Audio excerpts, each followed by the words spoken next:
আসসালামু আলাইকুম। কোয়েল 0.1 ইউটিউব চ্যানেলে আপনাদের সবাইকে স্বাগতম। আজকে আপনারা দেখতে পাচ্ছেন অনেকগুলো কোয়েল পাখি একটা খাঁচায় তোলা হয়েছে। আমাদের যে বাচ্চাগুলো ছিল ব্রিডিং শেষে এখন খাঁচায় তোলা হয়েছে তাদেরকে। খাঁচাটা আমাদের নিজেদেরই বানানো।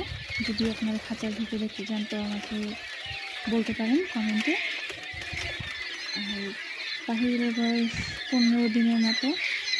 এখানে পাখিগুলোর যথাযথ খাবার এবং পানির ব্যবস্থা করে দেওয়া হয়েছে। পাখিগুলোকে দেখতে পাচ্ছি মাশাআল্লাহ অনেক ঝরঝরে অবস্থায় রয়েছে।